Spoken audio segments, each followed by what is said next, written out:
Bom dia, gente. A gente tem que seguir o horário aqui, né? Ele é bem controladinho. Então, eu vou começando aqui devagar, ver se meu controlador aqui dos slides também esqueci a pilha acabou. Então, eu vou contar com a ajuda ali do colega para ir passando para mim. Na verdade, essa apresentação aqui ela não está em slides, ela é uma apresentação sem slides, que eu já faço há algum tempo. Com software livre também, de repente isso até merecesse uma outra palestra, mas a gente vai seguindo aqui. Então, primeira coisa, né? Quem sou eu? Então, eu trabalho lá em Brasília, no Ministério do Planejamento, na Secretaria de Orçamento Federal.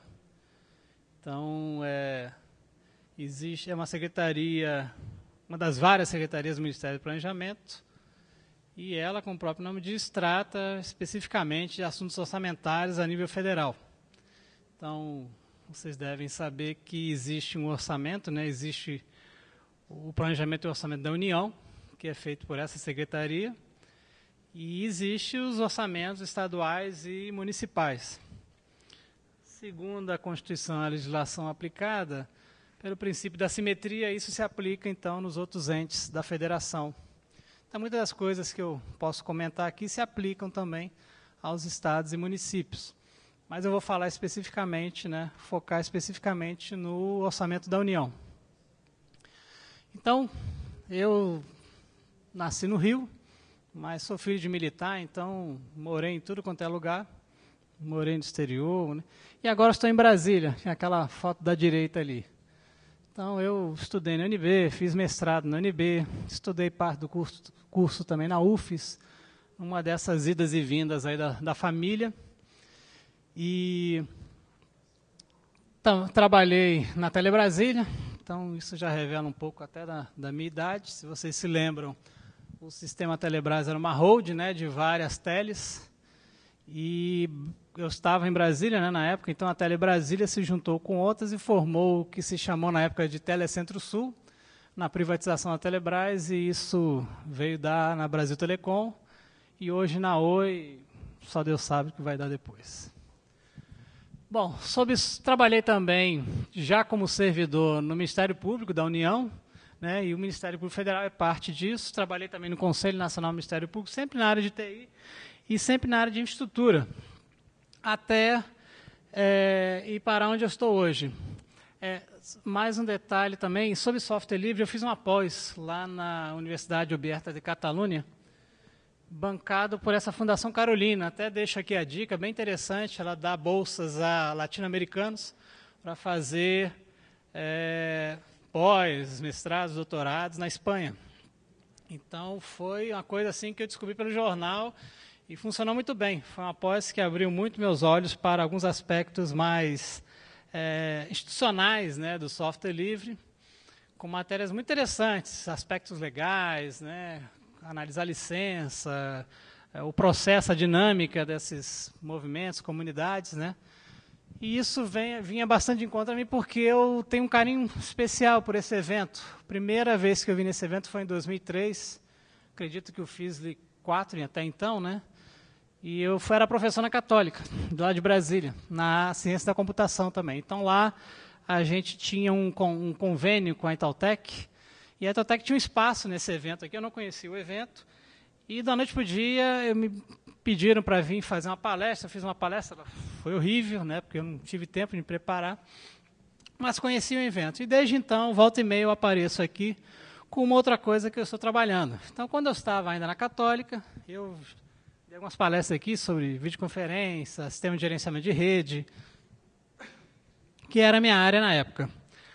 No entanto, pode passar, por favor. Nesse momento, eu estou trabalhando na SOF, lá na Secretaria de Orçamento. Então, existe na SOF, né, fugido até um pouco a regra, uma TI específica da SOF, na Secretaria. O normal é que o Ministério tenha a sua própria. O Ministério do Planejamento tem, né, a DTI.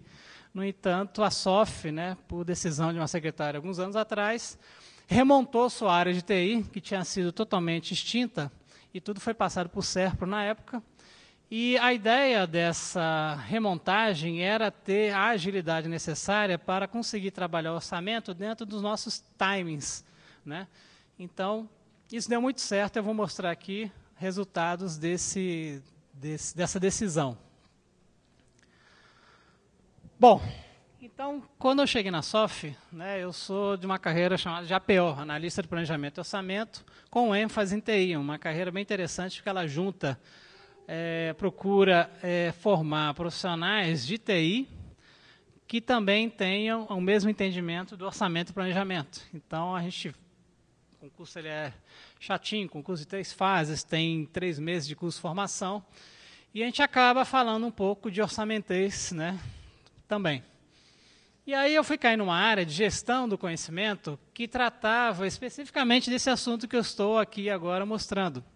Hoje eu trabalho na área de escritório de projetos e continuo com os projetos que envolvem esse assunto.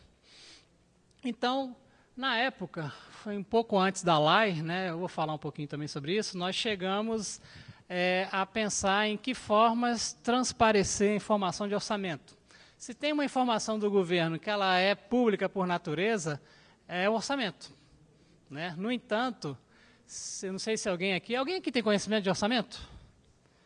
Porque o orçamento ele é muito detalhista, muito chatinho, cheio de conceitos, e quando ele é publicizado formalmente, ou seja, quando sai a lei orçamentária, ela é chata de ler. Ninguém lê uma lei orçamentária, é um calhamaço de papel desse tamanho, não se imprime mais, graças a Deus, né? Se envia isso hoje eletronicamente para o Congresso, e volta também eletronicamente do Congresso. Posso falar um pouco mais sobre isso.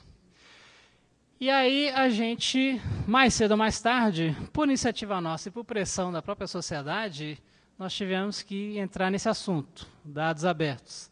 Então, essa definição aqui é a definição comum da Open Knowledge Foundation, de que a gente precisa disponibilizar e facilitar ao mesmo tempo. Essa é a mensagem. Eu não posso jogar para você um negócio quadrado, né, uma bola quadrada, porque não vai dar jogo disso. Então, como que a gente fez isso? Quando se fala em governo, né, existe um acordo, né, assinado e sendo renovado agora entre o governo brasileiro e entidades que promovem transparência. Uma delas é a Open Government Partnership, né, que lista para governo princípios básicos de dados abertos. Isso aqui foi falado ontem, anteontem, numa palestra, um rapaz estava falando sobre portais governamentais, mas a ideia é a mesma. Então, eu quero facilitar o processo através desses princípios. Então, quando eu for disponibilizar dados para a sociedade, eu tenho que me preocupar com isso, que eles sejam completos, que eles não sejam parte. Eu não posso disponibilizar só parte do orçamento, principalmente o orçamento que é público. Eles têm que ser primários, ou seja, a fonte principal, a gente vai ver que no caso do orçamento federal é a própria SOF, então eu tiro da própria fonte, que são o quê? As bases de dados do sistema orçamentário, que é o CIOP.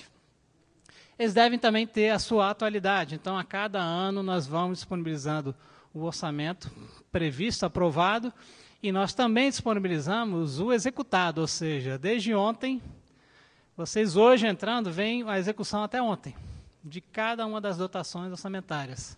Acessíveis, ou seja, disponibilizar abertamente, processáveis por máquina e facilmente, né, podem ser manipuladas e tratadas por ferramentas comuns, inclusive grande parte das ferramentas livres. Eu não discrimino com usuário, senha ou por região, esses dados estão livremente, né, abertamente disponíveis. E não proprietários e livre de licença, que tem tudo a ver com esse evento aqui. Qual o contexto hoje desse assunto? Existe um projeto de lei tramitando na Câmara que pretende, né, instituir a lei de dados abertos, e isso vai ter uma força de lei, que é uma força muito grande, e seria, por definição, de certa forma, imposto, não só para os órgãos da administração direta e indireta, mas também para os outros entes da federação, por simetria e por, talvez até, coerência. Pode ir. Então, essa lei, ela vai especificar de que forma isso vai sair. Isso está aprovado? Ainda não, está em tramitação. Mas existe já hoje, aprovado, um decreto que saiu em maio, 11 de maio, que institui no governo federal, né, é um decreto para o Executivo Federal, já a política de dados abertos. Então, eu estava trabalhando um pouco com isso aqui, né, houveram algumas reuniões de um grupo de trabalho que ia ver como isso ia se dar. Então, no final desse decreto aí, quem tiver curiosidade depois, é só procurar pelo número, ele define alguns datasets do governo que devem ser forçosamente abertos. Então, esses datasets não tem como fugir. E aí a gente vai caindo em determinados assuntos que vêm com essa abertura. Por exemplo, nesse conjunto de datasets está previsto que seja disponibilizado o dado das emendas parlamentares ao orçamento. Isso aí é todo um assunto em si. Por quê? Porque de quem é esse dado? Alguém arrisca? De quem é o dado de emendas parlamentares ao orçamento? Né? Só lembrando o processo. O orçamento ele é feito no Executivo, é proposto através de um projeto de lei ao Legislativo, que, por sua vez, o altera através de emendas, e isso volta aprovado pelo Congresso Nacional para o Executivo para a execução. Então, eu tenho essa informação no Legislativo, eu tenho essa informação no Executivo e tenho também no CIAF, né, que é o grande sistema de contabilidade pública do governo. Quem vai disponibilizar isso? Então, ficou aquela bola dividida, ninguém sabe se chuta ou não, ela caiu para a SOF.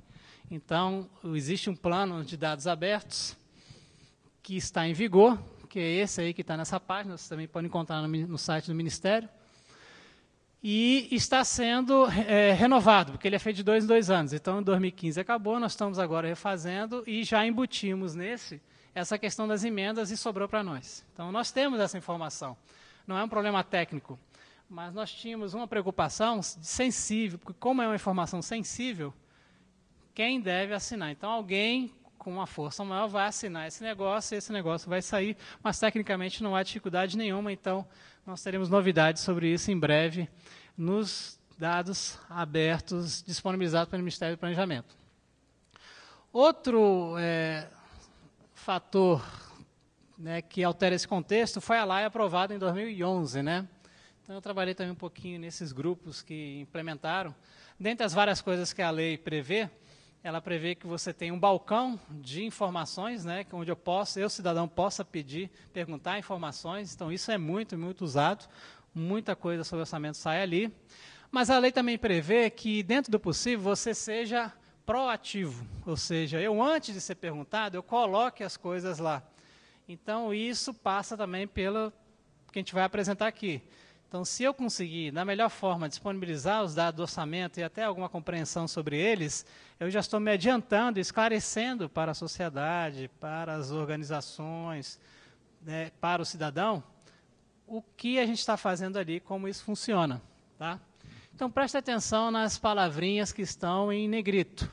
Né? Elas não estão aí à toa. Quem escreveu esse negócio já pensava um pouco com a cabeça, né, em TI. Olha, nós queremos facilitar o acesso a esses dados. Pode passar mais um. E esses dados vão chegar, como que eu posso institucionalizar a chegada desses dados da melhor forma possível. Então, guarde aquelas letrinhas, aquelas palavras lá. Isso aqui eu coloquei mais como informação, mas é uma espécie de um diagrama de maturidade de níveis da disponibilização de dados. Então, nessa escadinha aqui, eu tenho níveis cada vez mais sofisticados de disponibilização dos dados. Então, essa experiência que eu quero compartilhar com vocês aqui, mostrar, ela estaria naquele último degrau. Ó. Porque eu preciso, né, seguindo aqui a ordem, eu começo com uma licença aberta para esses dados. Além disso, eles têm que estar legíveis por máquina. Então, eu preciso de dados que eu encaixe numa aplicação, em algum software. Eu preciso que ele esteja no formato aberto, é o terceiro degrau aqui, então um exemplo ali na CSV. Eu preciso que eles também sejam encontráveis por URIs, isso é um padrão atual da web, então eu consigo identificar as coisas pelo identificador único de URIs. E, por fim, eu consigo ligar esses dados. Então, disponibilizando esses dados e tendo uma estrutura padrão de nomenclatura, eu consigo citar coisas aqui que não estão explicadas aqui, os dados não estão aqui, estão em outra base. Isso no governo, para a gente lá, faz muito sentido. Por quê? Porque se você quiser juntar as informações, por exemplo, de todo o ciclo de gasto, de onde eu tenho que pegar? Então, no governo federal, eu preciso começar no planejamento, então eu tenho o PPA e sua previsão de 4 anos, isso cai para o orçamento anual, todas as dotações e a forma como ele se estrutura. E no orçamento, gente, que para quem não conhece, o tijolo básico dele é o que a gente chama de ações. Então, ações são pedaços da ação governamental quebrada e caracterizada, com vários atributos, que vão ter associado a ela gastos, dotações, que vão poder virar gastos. Quando eu passo desse limiar, eu caio na contabilidade pública, que aí já não é mais orçamento. Eu não sei se alguém aí está acompanhando essa história do impeachment, mas alguns dos argumentos para o impeachment estão sendo exatamente gastos orçamentários fora da regra, né? Inclusive, o nosso coordenador de TI da SOF foi chamado para depor na comissão de impeachment, lá no Senado, exatamente para esclarecer de que forma essas coisas são feitas em sistema, porque o assunto veio à tona agora e a gente precisou explicar isso tecnicamente para que se tomasse a decisão, não sei exatamente qual a decisão, mas tecnicamente a nossa visão é bem clara de como essas coisas funcionam. Então, essa questão dos decretos presidenciais, o que eles são? Eles são, na verdade, permissões de alterações do orçamento, que é a coisa comum que acontece durante o ano. E essas coisas estão sendo colocadas na mesa lá. Então, vou falar um pouco mais sobre isso depois. Então, quando eu saio do mundo orçamentário e eu vou entrar no mundo da contabilidade, significa o quê? Significa que eu já estou na execução, ou seja, estou gastando. Como que eu gasto? Lá no CIAF. Então, as várias unidades gestoras que são responsáveis pelos gastos, tem lá na lei orçamentária, tem lá especificando as suas dotações, e eu começo os passos do gasto, que são basicamente o empenho, a liquidação e o pago. Então, esses passos, isso aí é o beabá da contabilidade pública, mas é como a coisa gasta. Se eu conseguisse disponibilizar os dados do orçamento de uma forma aberta, linkada, e conseguisse fazer o link, que não existe hoje, para o gasto, eu conseguiria ter informação muito mais rica. E se eu conseguisse ainda fazer a ponte, o link para convênios, né, transferências para estados, municípios, eu teria a informação mais rica ainda e um entendimento melhor de para onde está indo o dinheiro. Eu não sei se vocês sabem, mas o desconhecimento de como o dinheiro é gasto dá margem a uma porção de besteira que se fala aí. Por exemplo, os gastos de saúde, até onde eu vi, eles são executados, 5% do orçamento da saúde é que é executado pelo governo federal, o resto é repassado para estados e municípios. Então, quem você tem que reclamar está mais perto. Oi? Até 5% ou menos de 5%. Então, quem você tem que reclamar está mais perto de você aqui do que lá em Brasília. Tá? Então, é interessante entender a dinâmica da coisa. Bom, então vamos voltar aqui para a TI um pouco. Então, vocês estão no evento Software Livre, se fala muito em liberdade, o pessoal aqui é todo mundo quase de TI, eu tenho compreensão de TI, e a gente conhece esses formatos, sabe a característica deles. Então, alguns deles nos servem e outros não. Então, eu vou falar mais, principalmente sobre esse formato aqui, RDF, que foi a nossa opção para disponibilizar, mas a gente sabe que esses formatos da parte de cima aqui, eles são um pouco melhores, porque já são abertos, o processo é fácil, principalmente JSON. Pode passar. Agora, esses formatos de baixo aqui não são legais. Por que não são legais? Por 2 motivos principais. Por eles serem proprietários, ou seja, exigir software específico para manipular, e normalmente eles não são com formato aberto, ou então eles vêm num formato muito ruim, que é o PDF. O que é o PDF? O PDF é um formato para impressão, para visualização final. Ele não serve para a gente trocar dados, ele serve só para ele mostrar dados já numa interface humana. Então, a gente vai ter que cuidar um pouco nessa questão de formatos. No governo federal existe padrões definidos, chamado de EPING. E, de repente, alguém da STI, que é a secretaria que cuida de TI na Esplanada, possa falar um pouco melhor sobre isso. Mas eu fui atrás simplesmente para ver o que é sugerido na EPING para o que a gente queria fazer. Pode passar. Então, isso aqui é um folderzinho, um flyer da EPING, da última que eu encontrei aí, e ela vai ali definindo coisas, ou seja, isso aqui é um padrão já adotado, isso aqui é um padrão recomendado. Pode passar. Vejam que, na parte que trata essa palestra, nós temos algumas recomendações. Então, isso que eu vou falar aqui de RDF, OWL, não é mais uma viagem acadêmica, apesar de ainda estar muita coisa em discussão acadêmica, mas já está sendo colocado como possível padrão. Então, o que a gente precisa agora? Arregaçar as mangas e fazer. Essa foi a tônica desse trabalho. Porque no governo, se você não arregaça as mangas e faz, a coisa não faz, porque tem muito contexto para você não fazer. Então, o governo é muito cauteloso com inovação, com coisas novas. Então, eu sempre sugiro às pessoas, não saiam um pouco daí, venham em eventos como esse e outros, para que a gente consiga ter um painel maior. Então, vamos falar especificamente do RDF aqui. Eu pretendo acabar um pouco mais do tempo essa apresentação para que a gente possa conversar. Tá? E perguntas, com certeza, tem que surgir aqui.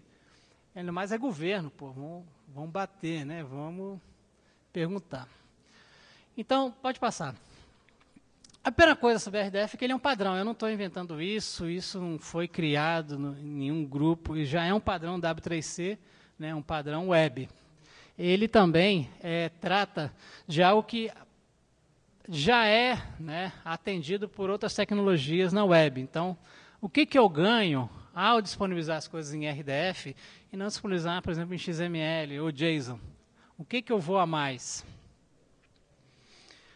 Eu consigo um maior nível de abertura. Por que esse maior nível de abertura? Porque vamos dar um exemplo prático, mais fácil de vocês entenderem. Se eu abro para você um orçamento de um ano que seja, não precisa ser de vários, de um ano, com todas as suas tabelas de classificadores, num CSV, você vai ficar louco. Você não vai saber o que significa aquilo. Então, se eu conseguisse disponibilizar para você um pouco do entendimento do que está ali, já facilita. Então, tem certos conceitos orçamentários que eles são realmente polêmicas. Um deles é restos a pagar. Eu não sei se... Não é nem um conceito orçamentário, é um conceito de contabilidade pública, mas que é polêmico. Eu não sei se você sabe. O que é restos a pagar? Alguém sabe? Isso vale para a esfera estadual e municipal, tá, gente? Isso que eu estou falando aqui. Vamos ser curiosos. Então, restos a pagar é quando eu tenho um orçamento aprovado durante um ano e começo a gastar. Então, vocês lembram que eu falei que o gasto ele é feito em partes, em etapas. Quando eu não consigo completar essas etapas, o que eu faço? Eu jogo para o ano seguinte. Isso são os restos a pagar. Só que isso acabou virando uma prática. Em certas situações, eu tenho restos a pagar aí de 5, 6 anos atrás, que vão sendo empurrados por mais diversos motivos. E entender isso é importante para você também entender como é feito o gasto público e poder criticar e reclamar. Então, se eu consigo explicar para você um pouco melhor o que está envolvido ali, você, entendendo melhor, tem um diagnóstico melhor da situação orçamentária. Uma coisa também interessante aqui é essa convivência de dados estruturados e semi-estruturados. Então, você sabe que dados semi-estruturados, eles não são... Foge um pouco à regra relacional básica, né, de tabelas relacionais. Então, eu começo a ter marcações, né, tags em cima das informações que eu tenho. Então, o que acontece aqui? Eu tenho informações hoje, amanhã eu posso ter novas informações que eu agrego nessa mesma base que não existiam, não estavam previstas e que sequer foram modeladas. Isso é interessante. Pode passar. Né? Outra coisa que é interessante é que, se eu conseguir essa nova camada de compreensão desses dados e todo mundo se adequá-la, eu consigo fazer um cliente que ele vá nessas bases de forma transparente, já independente de onde elas estão. Então, lembra da história dos dados linkados. Então, se eu consigo, né, vamos fazer uma analogia com a gente navegando. Se eu vou num site ele tem links, tem informações. Eu pego aqueles links e vou seguindo essa trajetória. Imagine uma aplicação fazendo isso. Então, essa que é a ideia dos dados linkados. É que eu consigo descobrir a informação e seguindo por ela. Eu não sei se alguém aqui conhece a DBpedia. A DBpedia é o Wikipedia, né, a enciclopédia, transformada em formato RDF. E ela, inclusive, usa as ferramentas que nós também utilizamos para acessar e pesquisar e conhecer, gerar novos conhecimentos a partir de um ponto de partida. Então, como que funciona o RDF? Isso aqui eu também vou passar um pouco mais rápido, porque exige já um pouco de leitura. Tudo é uma tripla. Então, se vocês começarem a pensar em semântica, é como se eu fosse uma criança e estivesse começando a aprender a falar e entender. Então, na hora que eu vou explicar as coisas, uma criança não tem a sofisticação que eu, já velho, tenho para poder explicar. Então, eu falaria coisas simples. O céu é azul, mamãe é bonita, e tudo isso pode ser traduzido em triplas, de sujeito, predicado e objeto. Existe até uma certa análise com a própria linguagem. Nós começamos a nos aproximar de uma linguagem mais natural para a gente, onde qualquer assunto poderia ser descrito por afirmações. Afirmações simples como essa. Então, imagina aqui se eu fosse descrever a Fátima Bernardes. Então, eu estou falando de uma mulher. Então, Fátima Bernardes é uma mulher. Ela tem um marido, que é o William Bonner. Então, Fátima Bernardes tem um marido, William Bonner. Vendo? Afirmações simples. Cada uma tripla. Cada uma linha. Cada uma 3 URIs. Fátima Bernardes trabalha na TV Globo. Fátima Bernardes tem a profissão de jornalista. E, com o número adequado de triplas, eu explico para você esse assunto. Bom? Pode ir. Pode passar mais um. Normalmente, essa sequência de triplas, elas são mostradas num grafo. Tá? Então, nesse grafo aqui, quantas triplas tem? 2, né? Então, eu tenho uma primeira tripla que diz que Ian conhece Mary. Tá? É essa a primeira seta. Então, as bolinhas aqui, gente, são entidades, como se fossem classes. Eu falo em classe, mas não pense em orientação a objeto total, tá? Existem diferenças, mas é como se fossem classes, entidades, indivíduos. E esse FOF aqui é um espaço de nome, na verdade, é uma ontologia para descrição de pessoas. Então, eu estou aqui falando que uma pessoa chamada Ian conhece uma pessoa chamada Mary. Tá? No entanto, essa pessoa chamada Mary, ela tem como primeiro nome Mary. Então, essa primeira tripla aqui é uma tripla que relaciona 2 entidades, mas aquela segunda tripla é uma tripla que relaciona uma entidade com um valor literal, um literal, como chama na descrição do RDF. Então, eu posso aqui enriquecer, pode passar mais um, enriquecer isso e começar a fazer explicações mais complexas e que sempre podem ser mostradas num gráfico como esse. Por isso que graph é o equivalente a dataset, como se fosse um dataset, porque aquele conjunto de triplas ela está fechado num determinado assunto, num determinado conhecimento. Pode passar mais um. Então, aqui, ó, eu tenho relacionamento entre Bob, que é uma pessoa, e uma obra chamada Mona Lisa. Então, o relacionamento de Bob com essa Mona Lisa é um predicado de tópico de interesse. Então, eu posso ir descobrindo, por exemplo, Bob tem interesse em Mona Lisa. No entanto, Mona Lisa tem o nome, o título de Mona Lisa. O criador dela é um artista, Leonardo da Vinci, né? E essa La Gioconda de Washington, que eu acho que, se não me engano, é uma outra obra também, se relaciona por assunto com Mona Lisa. E eu vou navegando nesses conceitos. Essa forma de mostrar as coisas, de planificar as coisas, se aproxima muito mais de como o nosso cérebro associa conceitos. É como uma criança aprendendo. Eu estou com um menininho de 6 meses, aos pouquinhos ele vai começar a montar essas pequenas triplas na cabeça dele, né? E aos poucos ele vai desenvolver esse raciocínio, somar e gerar conhecimentos em cima disso. No caso do orçamento, nós usamos aqui um formato que ele é mais enxuto para mostrar essas triplas. Então, em cada linha daquela ali tem uma tripla. E nós formatamos, eu vou falar um pouco sobre como foi essa modelagem do orçamento, mas nós formatamos o orçamento nos seus vários pedacinhos mínimos, seus átomos, que seriam o que a gente chamou de linha de despesa. Então, cada uma dessa linha aqui é um item de despesa. Então, veja ali que, no primeira linha, né, não sei se está dando para ler, mas são todas ORIs. Então, eu tenho o item de despesa com identificador 1, e ele tem uma propriedade que é ter GND, isso é um conceito orçamentário, GND é o grupo de natureza despesa. Então, esse item de despesa tem como grupo de natureza despesa o grupo de natureza despesa 1, que está lá. E aí eu vou desenrolando esse tanto aqui, são milhões para cada orçamento atual dessas triplas. Tá? Como que a gente criou isso? Então, vamos voltar agora ao mundo real. Como que o orçamento é tratado?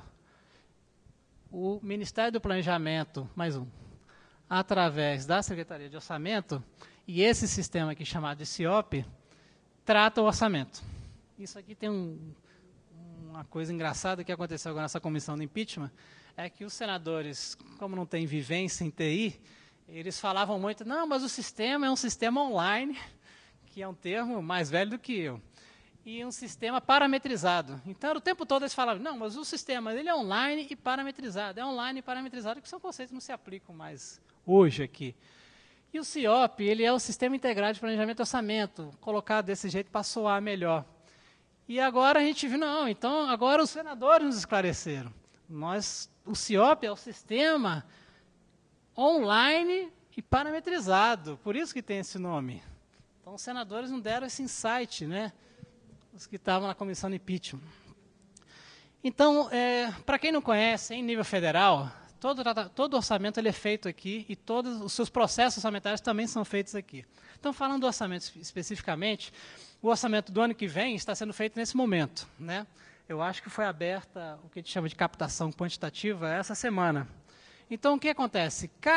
Existe uma hierarquia orçamentária no governo federal, onde eu tenho os órgãos orçamentários, os órgãos setoriais, que são normalmente os ministérios. Ministério do Transporte, Ministério do Trabalho, Planejamento. E abaixo deles eu tenho o que se chama de unidades orçamentárias. Então, esse trabalho é feito de baixo para cima. Então, o que eles fazem? Eles fazem uma análise do orçamento do ano passado, aproveitam aquilo, alteram, ajustam, mandam isso para os seus órgãos setoriais, que, por sua vez, manda para o órgão central, que é a SOF. E dentro da SOF, dentro do Ministério, isso sobe também até chegar no nível que a gente chama de PELOA, Projeto da Lei Orçamentária Atual. Então, todos esses momentos do sistema eles são guardados no CIOP, com todas as informações, o registro de quem entrou. O login aqui é feito por CPF, há um controle estrito, que a gente está querendo tornar mais estrito ainda esse sistema, dado aos problemas que houveram até agora na história do impeachment. Então, essa é a fonte dos dados, é o CIOP. Tá? Então, aqui um parênteses que eu quis colocar, porque parece que só tem uma ou duas pessoas aqui de orçamento. Como que eu vou navegar nesses mares do orçamento, se eu não entendo nada disso? Então, pode passar. Então, existem alguns instrumentos de educação orçamentária disponibilizados lá pela SOF que se aplicam também aos casos aqui. Como eu falei, o orçamento ele tem muita semelhança nas esferas, né, de federal, estadual e municipal. Então, a primeira fonte de consulta é, lógico, a legislação orçamentária. A Constituição nos obriga a ter uma lei orçamentária anual e uma lei de diretrizes orçamentárias anual também, que vem um pouco antes, e que as duas devem ser coerentes entre si, a de diretrizes orçamentárias, como o próprio nome diz, diretrizes, e a orçamentária o detalhe da coisa. Tá? Esses documentos aqui já são mais palatáveis, para quem não quer mexer com a legislação, então acabou de sair o MTO 2017, que é o Manual Técnico do Orçamento, é a Bíblia do Orçamento, ela é criada por um grupo específico lá na SOF e tira todas as dúvidas sobre conceitos. Então, por exemplo, aquele GND que eu falei, está explicadinho lá. Todos esses conceitos estão lá. Então, na hora que a gente foi fazer uma modelagem desses dados, a gente usou muito esse documento da esquerda. E o documento da direita é uma revista, que eu acho que não está nem mais saindo em papel, né, com a crise, mas que está disponibilizada já em PDF. O que ela faz? Ela traduz em letras fáceis para o cidadão o orçamento de então, que nós temos é o de 2016, lógico, nós não temos ainda o orçamento de 2017. Outra coisa que é interessante é a escola virtual. Existe uma escola virtual da SOF, né, que é esse link aí, onde você pode fazer cursos sem pagar nada. Os sem tutoria, inclusive, estão abertos o tempo todo. Eu mesmo já fiz 2, 3 cursos lá. Curso de federalismo, orçamento básico, orçamento avançado, LDO para municípios, PPA. Então, é um link legal também de se guardar. Tudo isso aqui está na apresentação, vai estar disponível para vocês. E, por fim, no CIOP, né, existe uma documentação que foi aí iniciativa minha, que era o quê? Como que eram os manuais do sistema? Era o jeito burocrático ortodoxo, documentos do Word. Então, o CIOP é um sistema que a gente desenvolve e ele em si talvez valesse uma palestra porque ele é todo feito em software livre. Ele é feito com PostgreSQL, com Eclipse, Java livre, usa várias bibliotecas. E aí eu pensei, todo software que eu conheço tem uma documentação dinâmica para acompanhar o desenvolvimento do software. No CIOP, nós fazemos deploys o tempo todo. Nessa semana agora que está sendo aberta a captação para o orçamento impositivo, que é outro assunto também sensível, às vezes nós temos 2 versões de CIOP por dia. Nós temos janelas de alteração de versão na hora do almoço e 7 horas da noite. Então, se tem alguma funcionalidade emergencial, alguma coisa que tem que mudar, já vai entrando nesses deploys. Então, isso acontece o tempo todo. Nada mais justo de eu ter uma documentação dinâmica que acompanhasse isso também. Se eu for ficar escrevendo manual em Word, quem é que vai voltar para revisar isso? Então, nós criamos um wiki, que é baseado no DocWiki, com todos os manuais dele. E ele já está com 80% do que a gente tinha em manual já importado para lá. É outra fonte de documentação. Inclusive, tem alguns documentos de introdução ao orçamento e introdução ao CIOP, que são bem interessantes para quem quiser se aventurar nesse mundo do orçamento. Ah, não, volta só um pouquinho. Desculpe. Esses outros produtos, entre aspas, que estão lá no site do CIOP, a CIOP é só colocar CIOP no Google que você acha, tá, gente? Mas quem quiser, o URL é www.ciop.planejamento.gov.br, sem o 1 ali. Esses outros produtos que estão disponíveis lá também são produtos de acesso aberto. O acesso público é uma interface para eu ver e visualizar e pesquisar os dados do orçamento sem precisar de login e senha. Então, isso já é o primeiro mecanismo de transparência. Não são dados abertos, mas são transparência. E o CIOP Legis é uma interface de consulta à legislação orçamentária. Então, isso aqui também talvez merecesse uma palestra, porque o que a gente faz? Alguém aqui já leu o Diário Oficial da União? Pega assim para ler no café, final de semana, se divertindo. Isso é ferramenta muito importante no governo federal. Por quê? Porque tudo que sai ali, né, tem peso de aprovação institucionalizada. Então, eu percebi que na esplanada, pelo menos em cada andar da esplanada, tem 1 ou 2 pessoas lendo o Diário Oficial da União todo dia.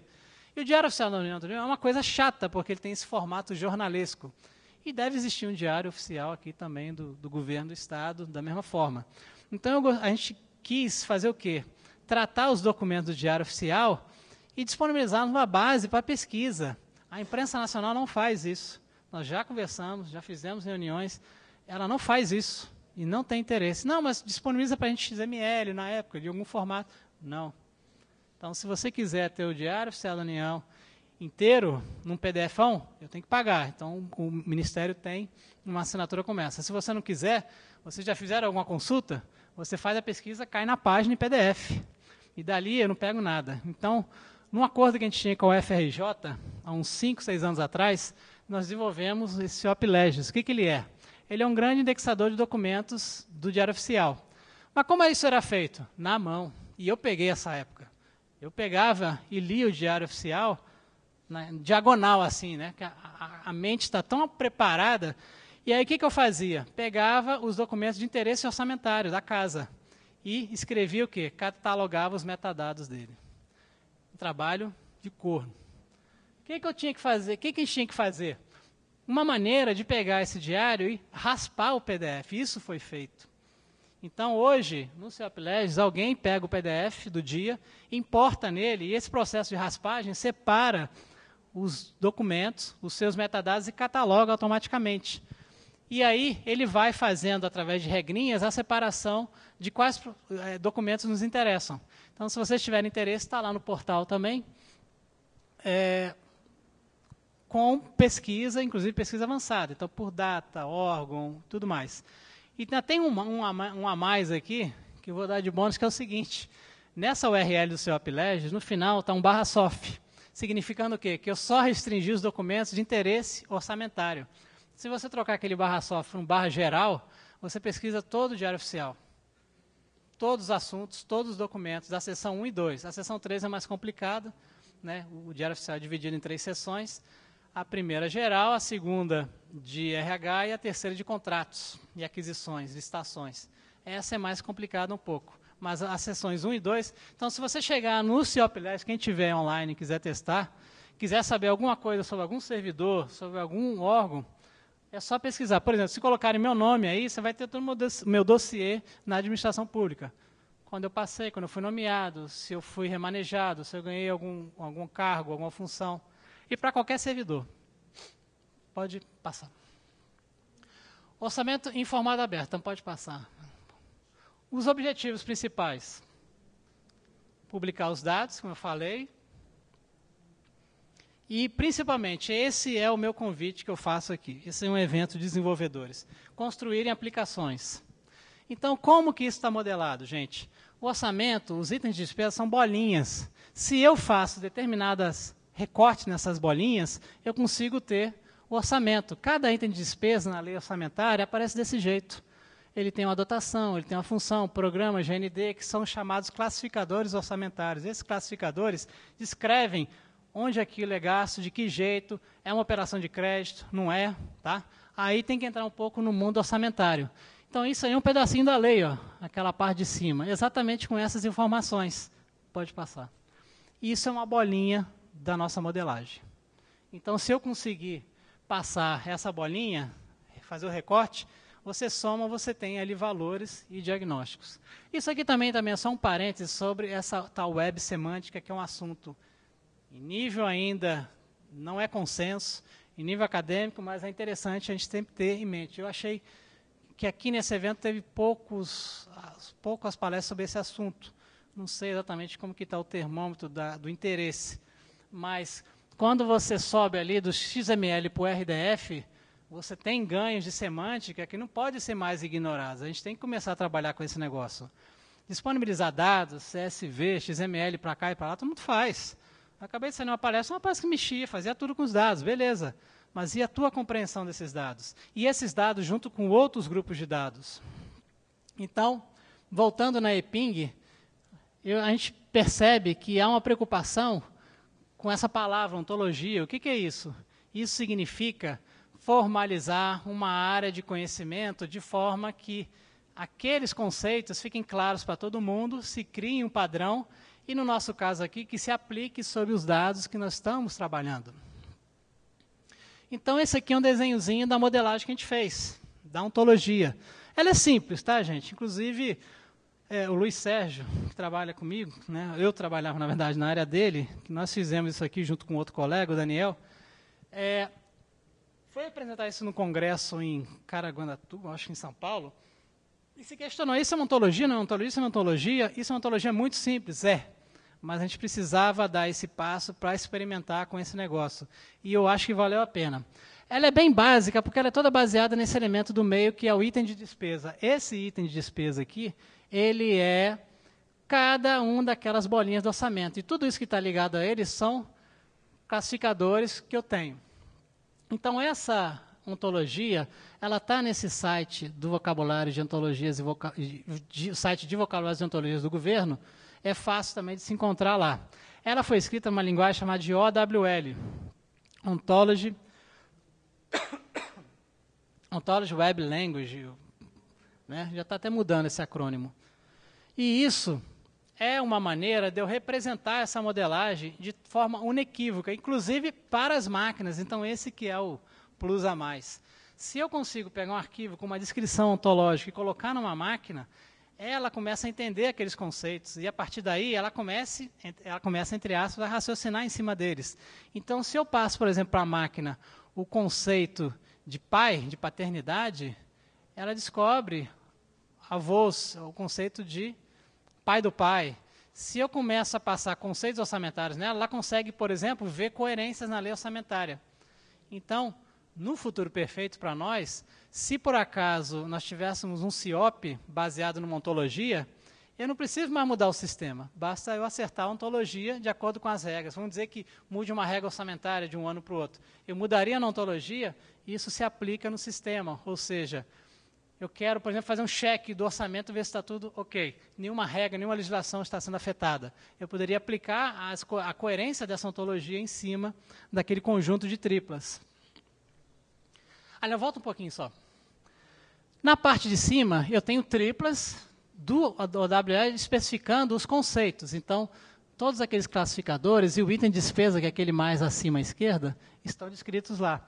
E isso mapeia para as triplas. Então, aqui embaixo eu tenho indivíduos criados com base naquelas classes lá. Então, para esse item de despesa aqui, usando os predicados, né, declarados lá, eu tenho esses outros indivíduos associados a ele. Para descrever melhor esse trabalho, foi escrito um artigo, ele está disponível aí no site da ACM. O Luiz Sérgio, esse colega aqui da esquerda, né, ele se filiou lá, e aí você paga um a mais para o artigo ficar público. Esse artigo está público nesse link, está disponibilizado aí também. O Daniel também trabalhou, agora não está mais entre nós, está no TCU. Pode passar. Então, onde é que eu consigo esses dados? Para a gente ir fechando aqui. O site do CIOP, esse aí, tem lá um linkzinho que está em vermelho, de dados abertos. E esse site aqui, feito lá no DocWiki, ainda é muito cru, mas as informações estão lá. Eu tenho lá todos os links para a ontologia, cada um dos arquivos do orçamento já triplificados em arquivos separados. Por quê? Porque eu posso baixar essas tripas e trabalhar com elas aqui. Existem trabalhos que foram feitos em cima disso. E tenho também o endpoint SparkL, que eu já vou comentar rapidinho. Então, no site do grande catálogo de dados abertos do governo, que é o Dados.gov.br, você pode pesquisar orçamento, pode passar mais um. E ele tem essa página, pode passar mais um, onde estão todos os recursos associados ao orçamento em dados abertos, inclusive os arquivos, o endpoint, a mesma coisa que está lá, 2 caminhos para chegar no mesmo lugar. Então, o uso do RDF, estamos passando aqui por causa do nosso tempo. Então, essa figurinha aqui explica como que a coisa é gerada. Então, eu tenho o dia a dia no CIOP funcionando, é um sistema transacional, as coisas estão acontecendo ali. E todo dia, para o orçamento desse ano, eu triplifico. Então, pode passar mais um. O CIOP tem essa função dessas bases de dados, são bases de dados relacionais em Postgres lá. Pode passar mais um. E passar mais um, por favor. E aí, eu uso esse software aqui para triplificar a base de execução do dia de ontem, que fica disponível hoje de manhã automaticamente para todo mundo, e gera o arquivo de 2016 de execução. Os outros não geram porque eles já fecharam. O de 2016 é gerado todo dia. Pode passar mais um. E aí eu tenho nesse Query Engine aqui um negócio chamado SparkL. O que é o SparkL? É uma linguagem onde eu consigo fazer consultas a uma base semântica e ela tem uma sofisticação maior para eu perguntar coisas mais sofisticadas. Pode passar mais um, por favor? E essa aqui é a cara dela. Não vai dar muito tempo para eu mostrar, mas eu consigo colocar as queries, né, SparkL, alguma semelhança com o SQL aqui, e fazer perguntas no nível mais alto. Tá? Então, essa aqui é a dinâmica da coisa. Pode passar mais um, por favor. Isso aqui é uma prova de conceito de uma aplicação usando essa infraestrutura. Foi feita por um estagiário lá. Então, era uma interfacezinha web, onde eu puxava os classificadores, fazia pesquisa, e ele gerava a query SparkL para perguntar coisas sobre o orçamento. E, da mesma forma, foi feita uma aplicaçãozinha para celular. Eu até tenho aqui, mas é só uma prova de conceito onde eu faço pesquisa orçamento, escolho o ano, e alguns classificadores ele traz no próprio celular, acessando o endpoint SparkL lá. Pode passar mais um. Mais um, por favor.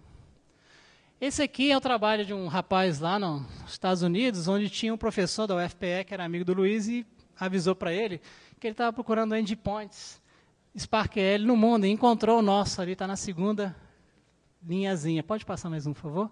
E aí ele fez esse gráfico com base nos dados que nós disponibilizamos SparkL lá. Pode? Então, pode passar agora, um pouco mais rápido. Então, bom, mais um. Esse trabalho aqui foi no menino de 2º grau, fez um site para fazer essa análise de dados, baixou os arquivos de triplas e fez esses gráficos aqui. Tem vários, eu sugiro bastante que vocês entrem aqui para ver o poder da coisa. É um aluno de 2º grau. Eu peguei especialmente esse gráfico aqui, que são as dotações para uma unidade orçamentária especial, que é o fundo partidário. Olha o salto.